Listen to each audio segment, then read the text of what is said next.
finally, we started with Sassy, who I thought ran a cracking race in her penultimate start behind a horse that has run behind African Torrent and, of course, Celestial City, that horse of Paul Matchett. So that augurs well for her chances.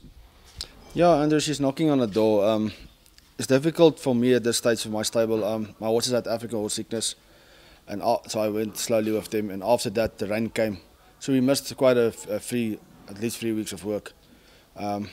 I've stepped up to work now this last week. If they don't need it, they will run a good race. So let's see tomorrow. I think she's not a filly that must work, needs a lot of work. She's a narrow filly and lightly framed, so she doesn't need a lot of work, so we can get away with her.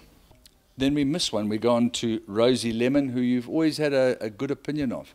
Yeah, she's a improving filly. I think in time she can be a decent filly. Also the same boat, she missed some work. She haven't raced too long ago, and it's also lightly framed, so she can also get away with that. She is a decent filly and she will try. She's got a big heart. Gilda Gray, she's a filly that looks to be very fit despite the fact that the aforementioned conditions prevail. Yeah, she's working well. Her last gallop I gave her, she impressed me a lot. So her last run, she missed the break a little bit and she was dropped out to the back. It was soft going and she couldn't make it up. She kicked till to midfield and that's where she stayed. So if she can jump with him tomorrow and be handy, she can give a good account of herself. And I think you could expect fast going tomorrow because it's been scorching hot this weekend, no rain forecast. Yeah, and that will suit her perfectly. So I think it will be a good day for racing tomorrow. Marvellous. And then what are you expecting from Lovebite? Also, Lovebite is looking well, working well. A little bit fat. I would like to have another gallop with her. But yeah, it's a tough field. It's a tough field. If she doesn't need it too much, she can run in the quartets. So you didn't take Lovebite to Mossel Bay with you? It looks like she was with me there. Okay, and then you've got the pair of Silver Clock and Red Carpet Girl in the 7th. Yeah, Red Carpet Girl has got her issues. So I bring her back in distance and see if that's going to help her.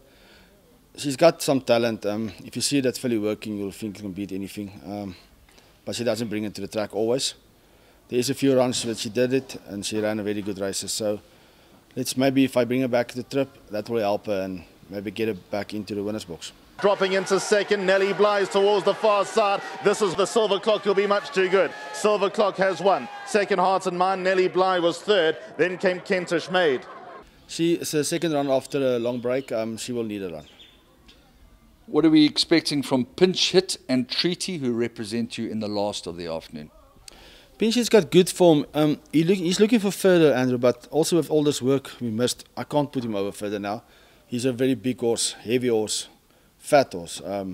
If he misses work, it puts him back every time. So if he was 100% fit, I would say he was a big runner on the day. But with all this work we missed, I can't be too confident. Okay. Not saying he can't be there, but it is a small bothering for me that he's a little bit too heavy. And then Treaty's your last runner in the same race? Yeah, she's a light filly, narrow filly. She doesn't need a lot of work. She can get away with it. She's working well, so I give her a quarter chance.